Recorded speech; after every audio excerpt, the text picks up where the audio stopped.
Mbote esengo lelo kubandana bino le roi news ya lelo sentiment nanga ezali komona na bandeko ebele ndenge bozolanda biso lelo le roi news ya lelo to bandana yango bonjour bonsoir.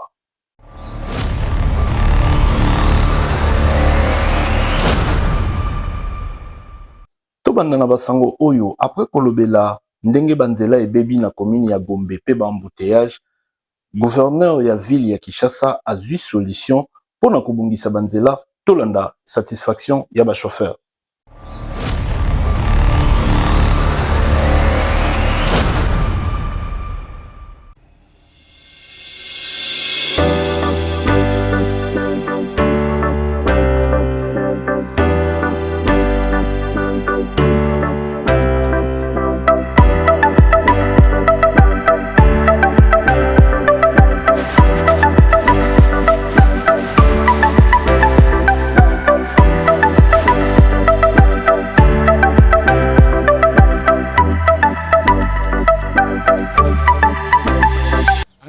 Na sepeli mingi ndenge babongisi justice au place yoyo avant comité urbain nawa ezalaki mabulu makasi vraiment ndenge batie balati yango bilamba sika na sepeli mais loko moko nazoloba ndani oyo comité urbain o basali oyo comité urbain basali yango ya na terrasse te nini te mai wana siko mai wana e banokende wapi ekeyaka toujours kana justice ekebebisa nango lutsuka prince ya justice l'état mien ba meka ko résoudre biso ba tiela biso ba terrasser ba canaliser mai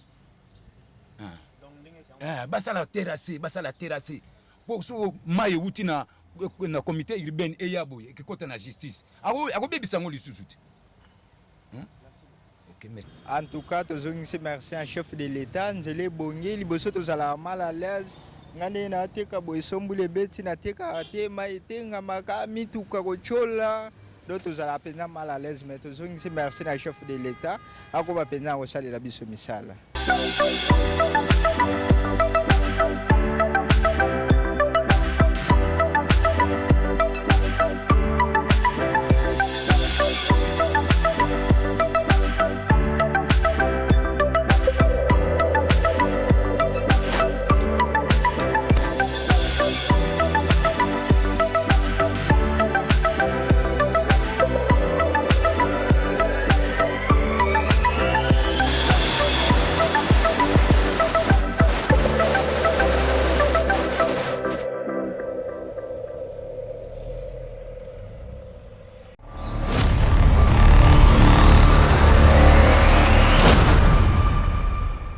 Président Ibrahim Traoré oya Burkina Faso après komona nyonso oyo Emmanuel Macron alobaki pona ba africain a réagir boy tolanda.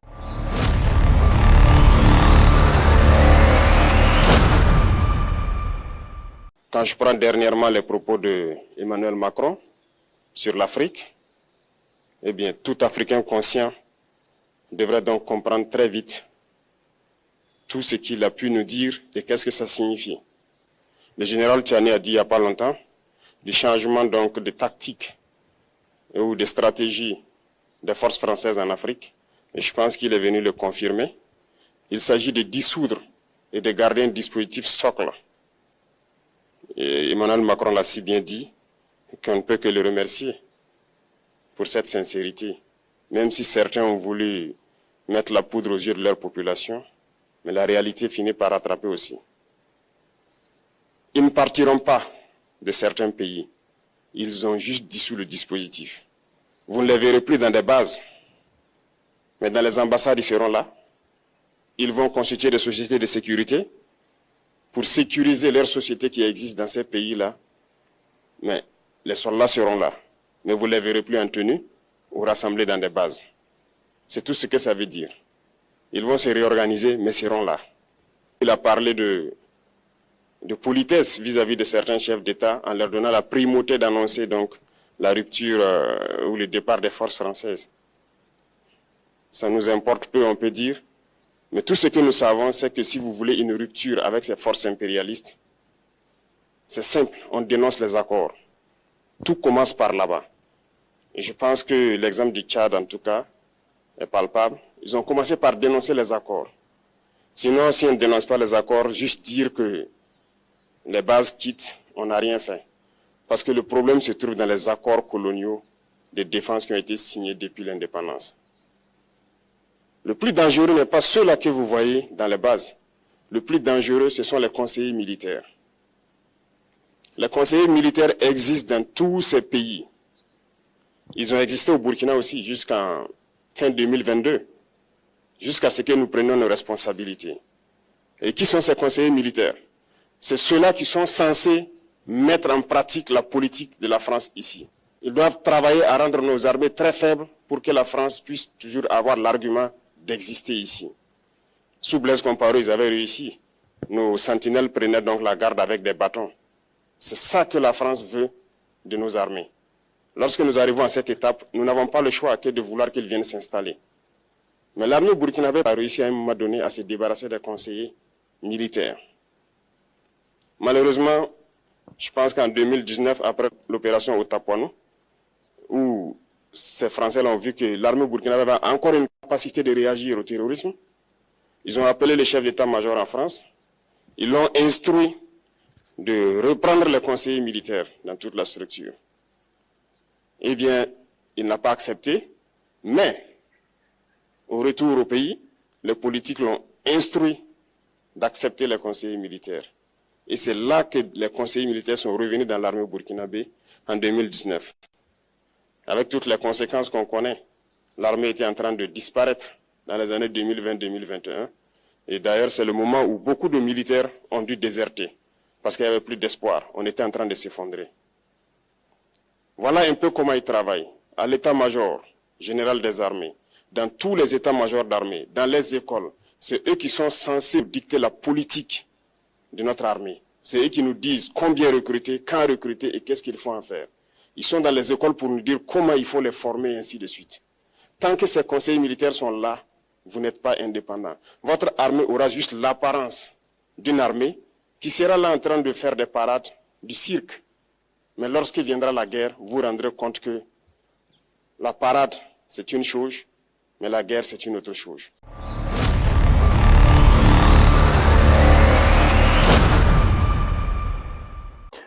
Pour Nakolia, toyebi déjà bisika tolelaka, JDS International, Tolanda.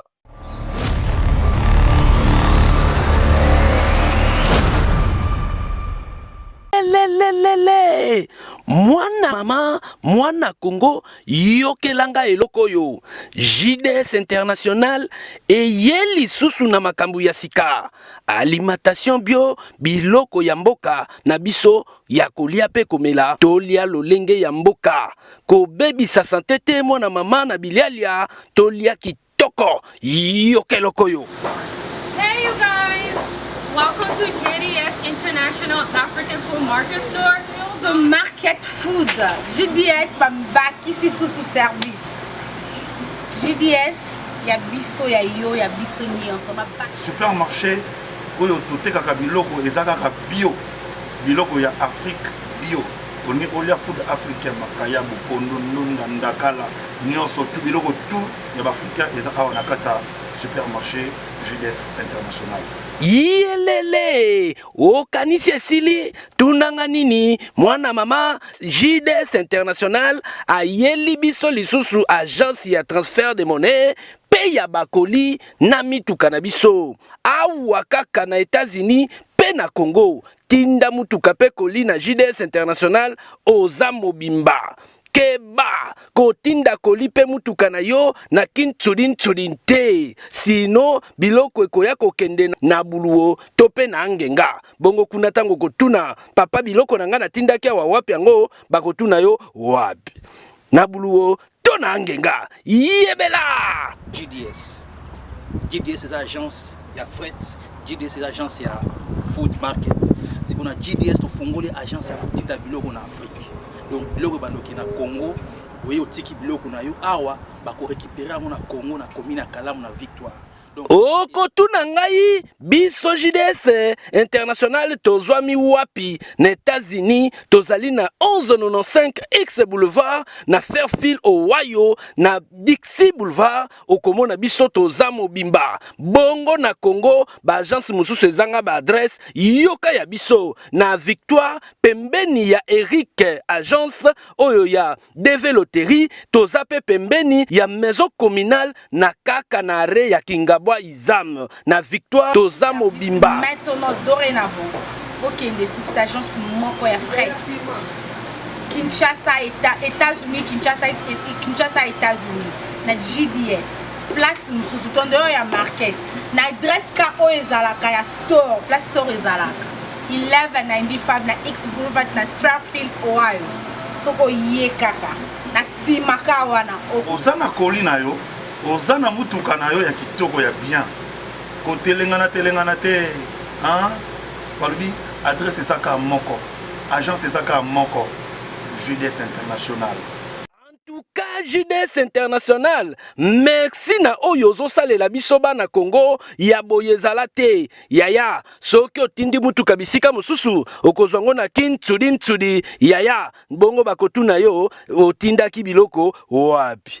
JDS International batika yo yaya JDS International mboka na biso nde lokumu JDS International batika bino yekalaka yo yebela.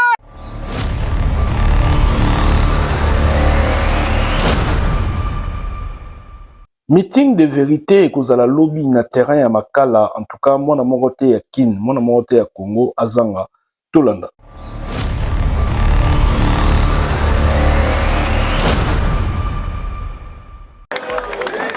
L'ONG Espoir et Avenir du Congo organise un meeting de vérité le 17 janvier 2025 au terrain missionné de Makala. Référence route Elengissa, heure 9h. Le meeting de vérité parlera sur le soutien à la plainte de la RDC contre EPOL, le débat sur la réforme constitutionnelle. Voici les intervenants de la dite journée. L'honorable Diabanza Mwananene, l'élu de Matete, l'honorable Socrate Moubengai, l'élu de Mongafula et l'honorable Jean-Paul Dikoui, l'élu de Sélémaou. Cordial bienvenue à tous.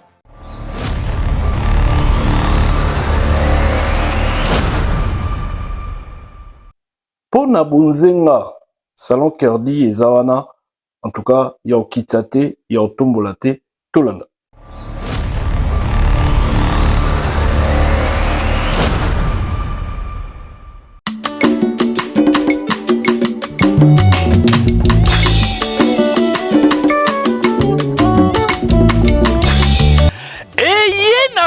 Cincinnati awa salon de beauté Kerdi beauté oyo ezomi na kati ya Cincinnati na Ohio bana États-Unis boza ya kosepela ba congolais nyonso boza ya kosepela salon de beauté Kerdi beauté oyo eza kopesa bilengi neti kaka na filme salon kitoko tala Kerdi beauté na kati oyo ya mwana mboka tala espace tala bilamba tala kitoko tala beauté tala propriété ya kati ya salon de coiffure oyo esalami na mwana ya mboka Kerdi beauté mama soin mwasi ya mwindo congolaise oyo atikite bandeko na ye mitu ebota basili mama Kerdi alobi azwami wapi azwami na 1110 West Kemper Road pembeni ya koger ya monene ya Forest Park aza mobimba okomi wana okoti batie yo soin batie yo manzaka basali yo beauté basali yo suki nyonso na pete Kerdi beauté kuba tukidi kuba fuidi Kerdi beauté zalio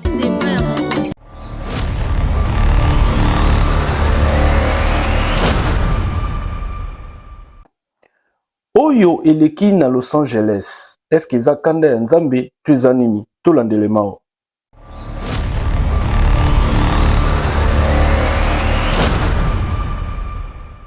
Alors que le feu continue de ravager le troisième plus grand État des États-Unis, le bilan ne cesse de grimper, perturbant considérablement l'industrie qui rend la Californie célèbre, Hollywood. Dans cette vidéo, nous allons parler de quelque chose dont beaucoup ne parlent pas. Un événement qui a eu lieu à Hollywood, quelques heures avant le début des incendies, le blasphème. Oui, vous avez bien compris. Hollywood s'est moqué du nom de Dieu, quelques heures avant le début des incendies dévastateurs, comme vous allez le voir tout de suite dans cette vidéo.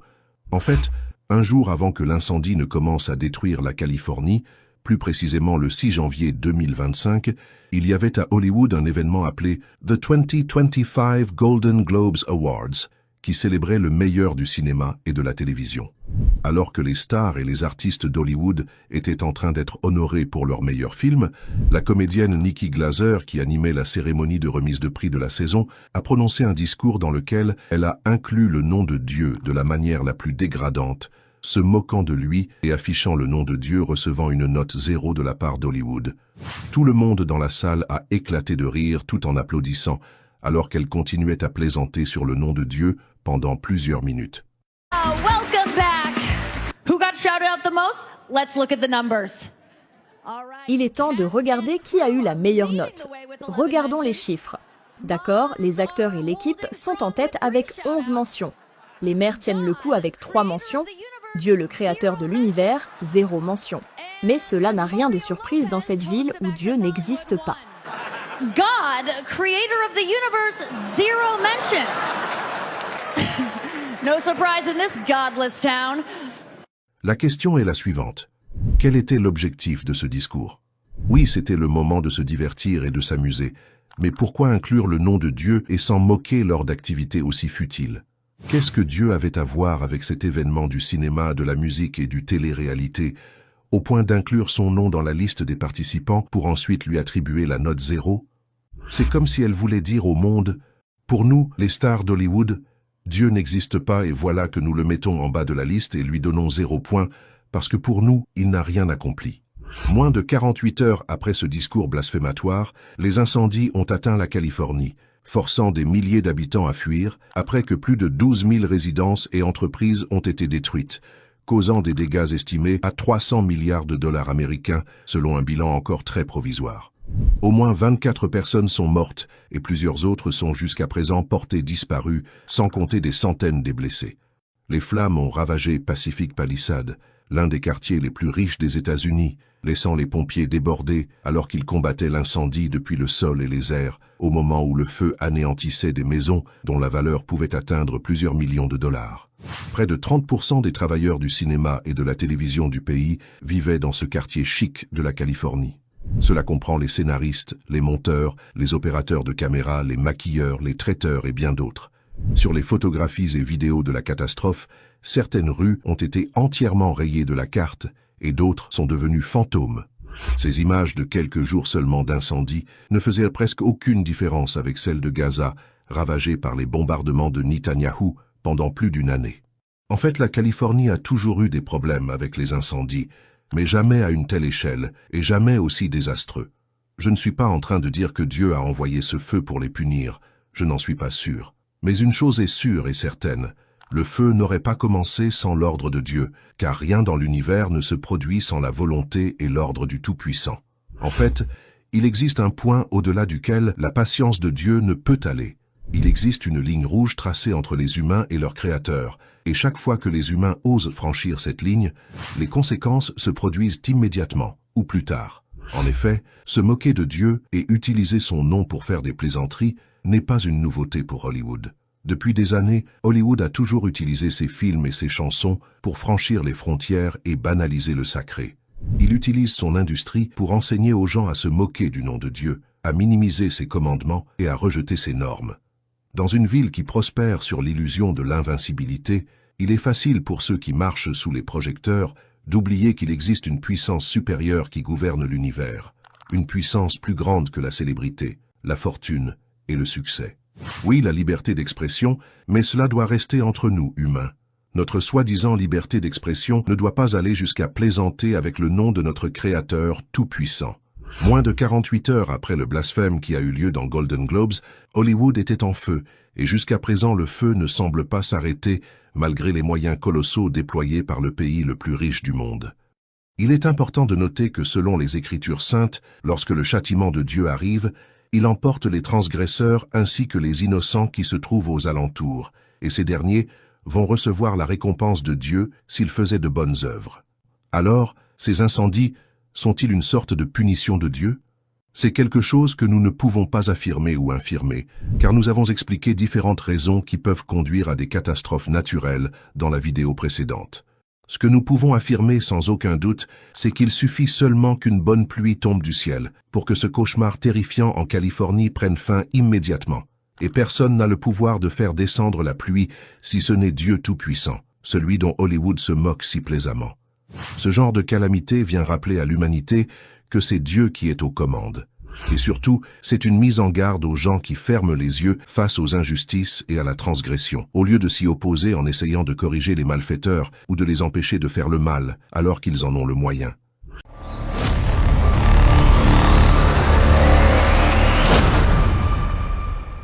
Président Stone azopesa message ndenge nini tokutana dimanche tolanda.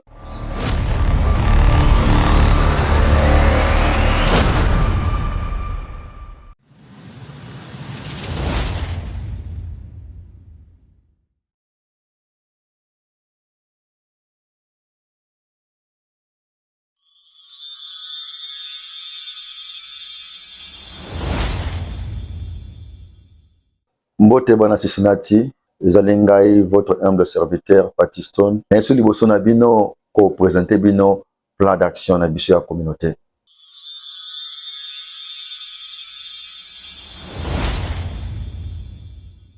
Na kati ya action na biso ya communauté, tozokende vers social. Ndenge nalobaki na ebandeli na biso durant batemps oyo tozali kosala élection na biso, naza kofocus na social. Na kobengisa bino nyonso bayaya bapapa bamama tokutana na assemblée générale oyo ekozwama na dimanche oyo eza koya pour que tokutana kuna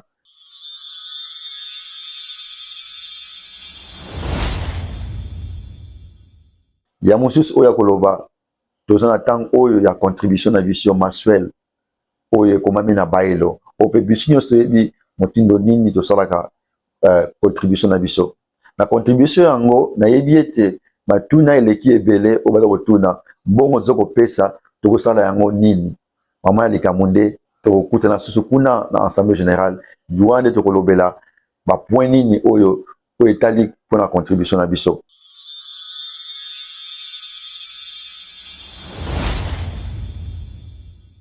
Epe toza susu na point mosusu oyo tozotala na moment oyo fête ya bamama, journée internationale pour les femmes. Journée wana to créaki pe le susu esika oyo oyo baza na bonne volonté ya kosunga biso to créaki to bengi fundraise ko permettre la mutu nyonso na yaya papa mama akende na kati ya link wana aklike nango apesa oyo tu ya zala ngo posa pona ko soutenir communauté na biso.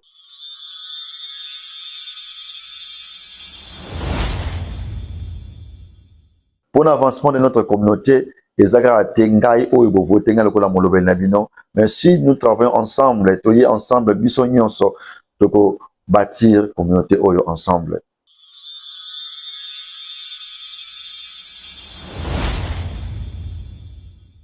Yango wana na koloba ete nyonso o na lobi awa na bengisi bino boya na assemblée générale o ezali dimanche.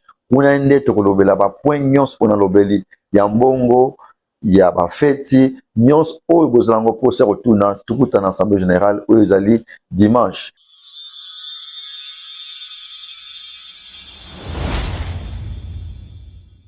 Et tolingi teke bozala ba question mais bozala moyen te ya kolobela yango. Pe likambo ya WhatsApp o tozala na communauté tozwa décision ensemble biso pe na bino tozwa décision ensemble o toye ba nini tosala pona groupe wana.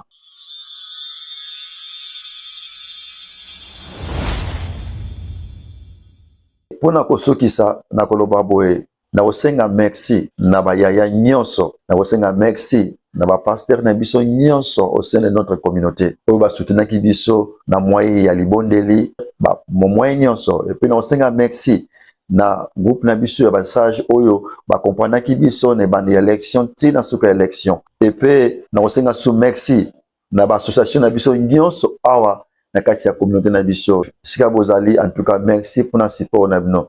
Que Dieu vous bénisse. Que Dieu bénisse notre communauté congolaise. Que Dieu bénisse notre beau pays, République démocratique du Congo. Que Dieu bénisse United States. Je vous remercie.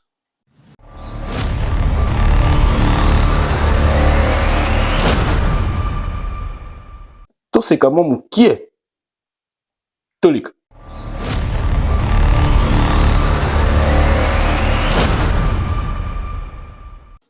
This man.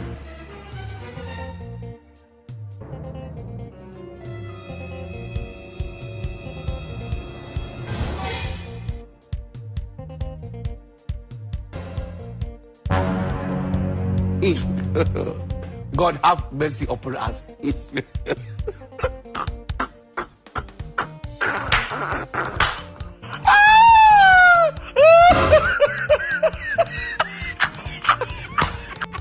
What's going on here?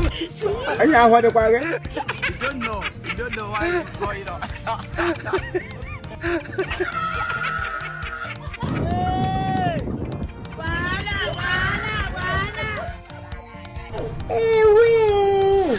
Il est smart, il est beau.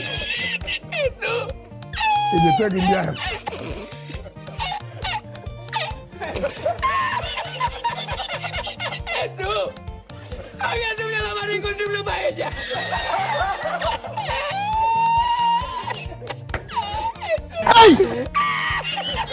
Hey!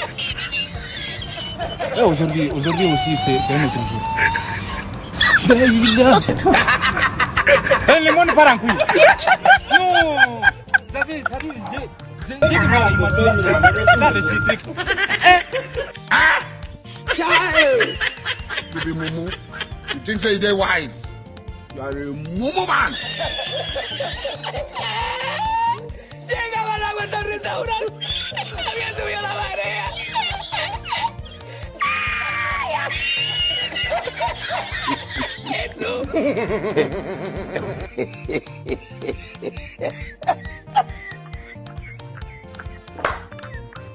Actually, this morning we are very sad. We woke up with a surprising news. One of our own, Steven, was shot dead with a knife. Hey! Are you normal? Are you normal? Rono. Why are you running?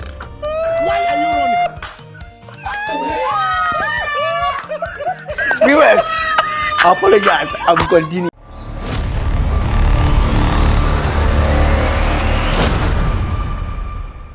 Topesa mbote na balandi ya Leroy News na biso o bazalaka bandeko fidèle.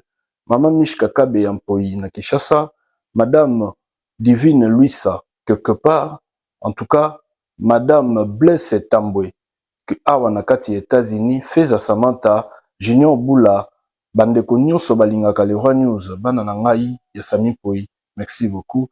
Merci na bino nyonso bozopesa confiance na Leroy News, to landaka, to s'abonner, to partager, to talamaka partout et kopesa biso courage, to sala musala na ndenge bolingaka. Merci beaucoup. Bye. Sami Poi papa, bolingo ezalaka se ya bato mibale. Ya misato akota te. S'abonner na Leroy TV. Leroy TV. Na papa, na mama, na bana. Bokofanda bozotala. Mutu akokima te, sonye sa te. Na kati ya Leroy TV. Leroy TV. Talaka roi. Tokotaka kotaka. Tozalaka. Tosabone na Leroy Télévision. Poyango ne makambo kwa. Merci. Il y a parti États-Unis. Sami Poi Leroy. Na mwana na ye Asarel Mpoi. Petit prix. Leroy TV, merci beaucoup na CPI. Amoningi boye, boya minga en tout cas la CPI makasi. Bon s'abonner massivement sur la chaîne Roi Leroy TV saka s'abonner que ça la décide comme on a dit là que n'y a pas de la canette de monter là on a pas moyen. C'est Odile Manzaka moi si Nzambe CP ya mboka. Abonnez-vous massivement dans les Rois TV. Il y a notre vice-président Sami Mpoyi. Vous pouvez dans les Rois Télévision, les chaîne Oyo. Évidemment bien, on va commander ma star Bolimi pour ma guide pour l'émission. Sami Mpoyi papa, bolingo ezalaka se ya bato mibale. Ya misato akota te